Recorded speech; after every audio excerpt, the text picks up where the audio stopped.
ከ3000 በላይ ሰዎች በአሳዛኝ ሁኔታ ሞቱ። እጅግ ልብ ሰባሪ መሪር ሐዘን ተሰምቷል። ዝርዝሩ በቆይታችን ይቀርባል። የኢትዮጵያን ጎሮሮ ለመዝጋት ጅቡቲና አሰብ የከተመችው ግብጽ ከፍተኛ ማስጠንቀቂያ አስተላልፋለች።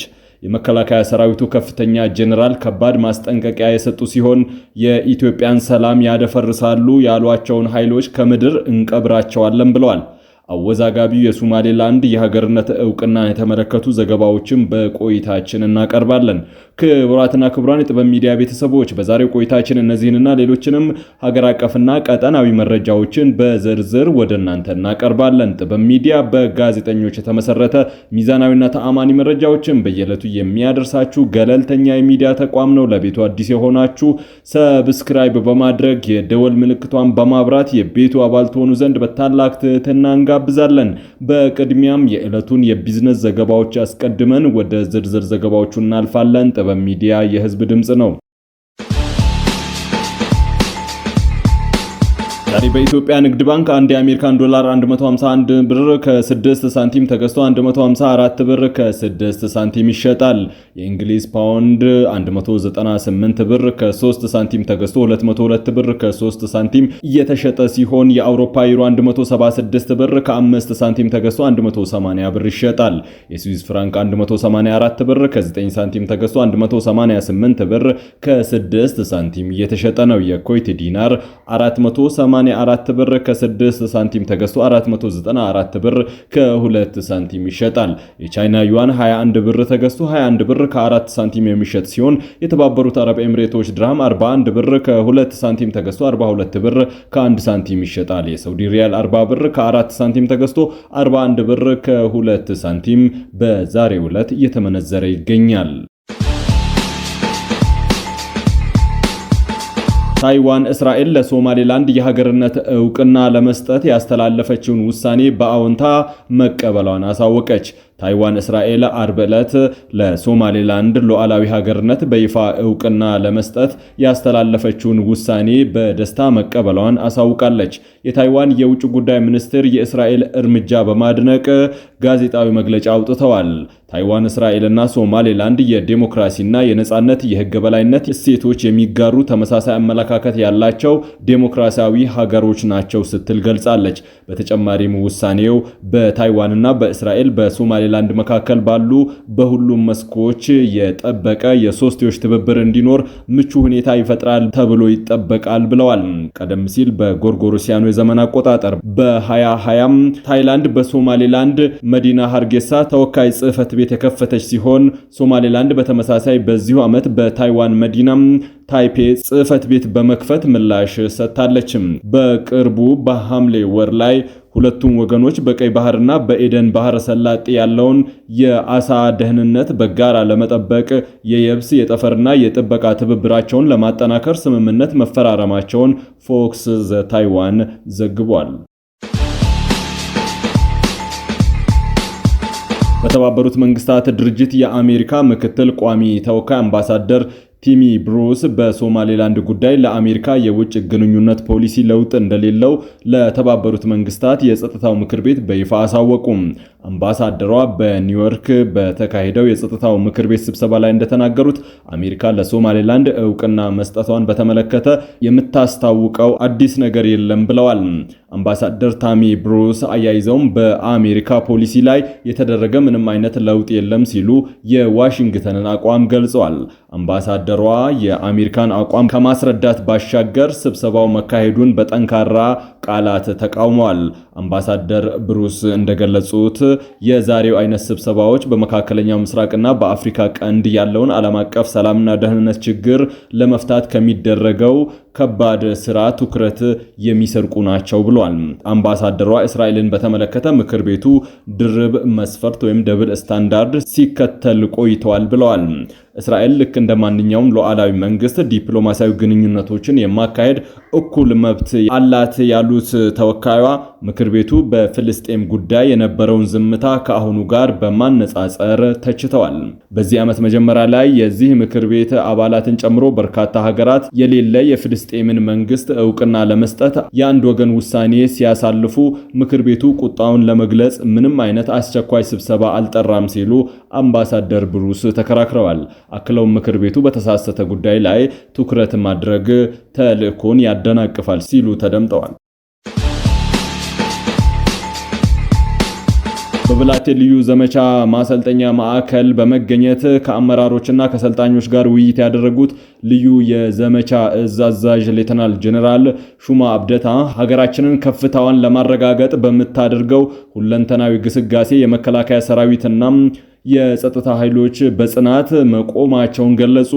የህዝባችንን አንድነት ለማናጋት ሁከትና ብጥብጥ ለመፍጠር አስበው በሚንቀሳቀሱት ላይ ሰራዊቱ አስፈላጊውን እርምጃ በመውሰዱ ፍላጎታቸው ትርጉም ወደሌለው ደረጃ መድረሱን ሌተናል ጄኔራል ሹማ አብደታ ተናግረዋል። የመንግስትን የሰላም ጥሪ የተቀበሉ ታጣቂዎች በበርካታ አካባቢዎች እጅ እየሰጡ ይገኛሉ ያሉት አዛዡም ሲቪል መስተዳደሩ በመልካም አቀባበል ወደ ህብረተሰቡ ተቀላቅለው የሰላም አጋዥ ሆነው የሚሰሩበት ሁኔታም እየተመቻቸ መሆኑን ገልጸዋል።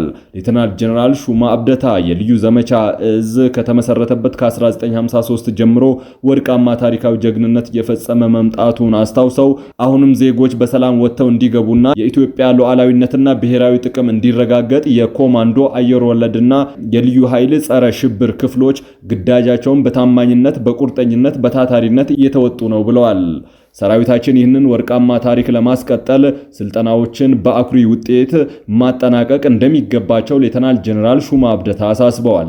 የልዩ ዘመቻ እዝ ምክትል አዛዥ ለውጊያ ድጋፍ አገልግሎት ሜጀር ጄኔራል ከማል ኢቢሶ በበኩላቸው የልዩ ዘመቻ እዙ ብዙ ወርቃማ የጀግንነት ታሪክ ያለው ክፍል መሆኑን ገልጸው የልዩ ዘመቻ እዝ ማሰልጠኛ ማዕከል አዛዥ ብርጋዴር ጄኔራል ቦጃ አጋ በበኩላቸው ስለ ሰልጣኞች የስልጠና ሂደትና ስለተመዘገበ ውጤት ለእዙ አመራሮች ገለጻ አድርገዋል።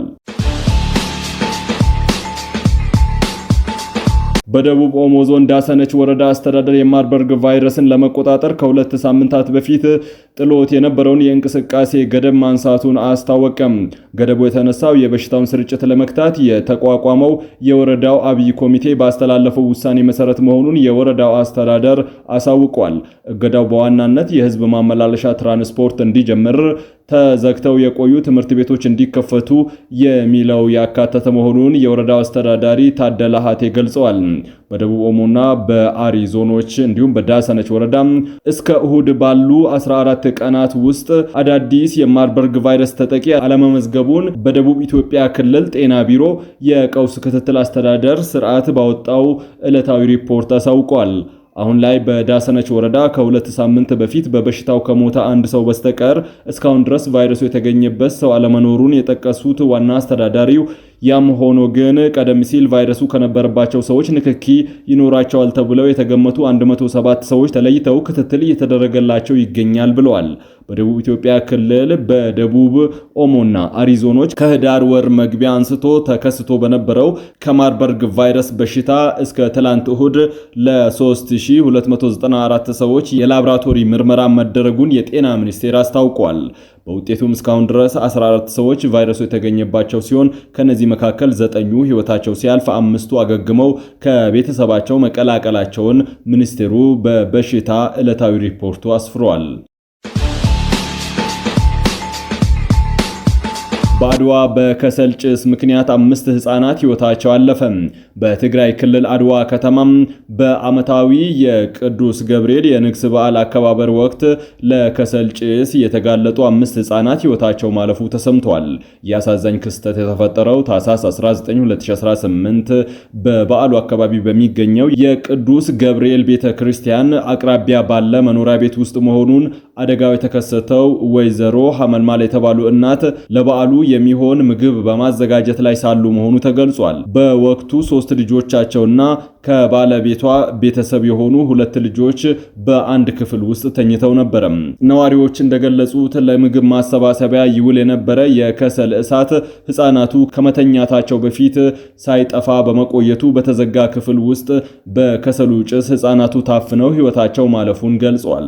በአደጋው ህይወታቸውን ካጡ 5 ህፃናት መካከል 3ቱ የመኖሪያ ቤቱ ባለቤት ልጆች ሲሆኑ 2ቱ ደግሞ የሐመልማል ባለቤት ዘመዶች ናቸው። በቤቱ የነበሩት አዋቂዎች በአደጋው ተጎተው ወደ ጤና ተቋም የተወሰዱ ሲሆን በአሁኑ ወቅት በሕክምና ክትትል ላይ እንደሚገኙ ታውቀዋል። የአድዋ ከተማ የህዝብ ግንኙነት ጽሕፈት ቤት የአካባቢው ነዋሪዎች ህፃናቱ የሞቱት በከሰል ጭስ ታፍነው መሆኑን አረጋግጠዋል። ጽሕፈት ቤቱ በደረሰው አደጋ የተሰማውን ጥልቅ ሐዘን በመግለጽ ለቤተሰቦቻቸው መጽናናትን ተመኝተዋል። የአካባቢው ወጣቶችም የከተማው ፖሊስ አደጋውን ተከትሎ ላደረጉት ርብርብም ምስጋና አቅርበዋል። ይህ አደጋ በኢትዮጵያ በተለይም በሃይማኖታዊ ክብረ በዓላት ወቅት በቤት ውስጥ ለምግብ ማብሰያነት የሚውል የኃይል ምንጭ የሚያስከትለው አደጋ ስጋት በተደጋጋሚ የሚያመላክት ነው። ግብጽ የናይል ተፋሰስ ሀገራትን አስጠነቀቀች። የግብጽ የውጭ ጉዳይ ሚኒስቴር በድር አብድላቲ ግብጽ በናይል ወንዝ አጠቃቀም ላይ ሊታለፉ የማይችሉ ቀይ መስመሮች አሏት በማለት ትላንት ለሀገራቸው ቴሌቪዥን ጣቢያ በሰጡት ቃለ ምልልስ ሰፋ ያለ ማስጠንቀቂያ ሰጥተዋል። አብድላቲ አንዱ የግብጽ ቀይ መስመር ከድርሻዋ አንድም ጠብታ ውሃ አለመውሰድ መሆኑን ጠቅሰዋል። ግብጽ ቀይ መስመሮቿን የማለፍ ሙከራ ካየች ፈጣን እርምጃ ትወስዳለች በማለት አብድላቲ አስጠንቅቀዋል። ሚኒስትሩ በናይል ወንዝ ላይ ከእንግዲህ ከግብጽ እውቅና ውጪ ምንም የተፋሰስ ሀገር ግድብ እንደማይገነባም ጭምር አሳስበዋል። በተለይም ኢትዮጵያ የታላቁ ህዳሴ ግድብ ከተመረቀ ወዲህ የግብጽ ባለስልጣናት በግድቡ አስተዳደርና በአጠቃላይ በወንዙ ውሃ አጠቃቀም ላይ ያነጣጠረ ተከታታይ ማስጠንቀቂያዎችን በማውጣት ላይ ናቸው። በ2025 ወደ ስፔን ለመሻገር ሲሞክሩ የሞቱ ስደተኞች ቁጥር ከ3000 በላይ መድረሱ ተገለጸ። በፈረንጆቹ 2025 አንድ ዓመት ውስጥ ወደ ስፔን በባህር ለመሻገር በሞከሩ ስደተኞች ላይ የደረሰ አደጋ አሳሳቢ መሆኑ ተገልጿል። አዲስ የወጡ መረጃዎች እንደሚያሳዩት ባለፈው አንድ ዓመት ብቻ ከ3000 በላይ ስደተኞች በባህር ላይ ህይወታቸውን አጥተዋል። ከጥር እስከ ታህሳስ አጋማሽ 2025 ድረስ ባለው ጊዜ ውስጥ ከ3090 በላይ ሰዎች በባህር ላይ ሰጥመው መሞታቸው ተገልጿል። ከነዚህም መካከል 192 ሴቶች እና 437 ህጻናት እንደሚገኙበት ነው ሪፖርቱ ያመላከተው። ምንም እንኳን የሟቾች ቁጥር ካለፈው ዓመት ተመሳሳይ ወቅት ጋር ሲነጻጸር መጠነኛ ቅናሽ ቢያሳይም የሰብአዊ መብት ተሟጋች ቡድኖች ግን የድንበር ጥበቃ መጠናከር ጉዞውን ይበልጥ አደገኛ ያደረገው መሆኑን አስጠንቅቀዋል። የስፔን የሀገር ውስጥ ጉዳይ ሚኒስቴር መረጃ እንደሚያመላክተው በየብስና በባህር ወደ ሀገሪቱ የገቡ ስደተኞች ቁጥር ባለፈው ዓመት ከነበረው 60,000 ወደ 36,000 ዝቅ ብሏል።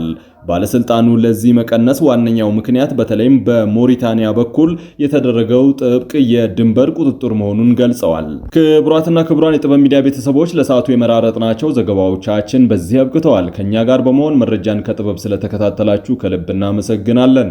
ለቤቱ አዲስ የሆናችሁ ሰብስክራይብ በማድረግ የደወል ምልክቷን በማብራት የቤቱ አባል ትሆኑ ዘንድ በታላቅ ትህትና ጋብዘን ተሰናበትን። ሰላም።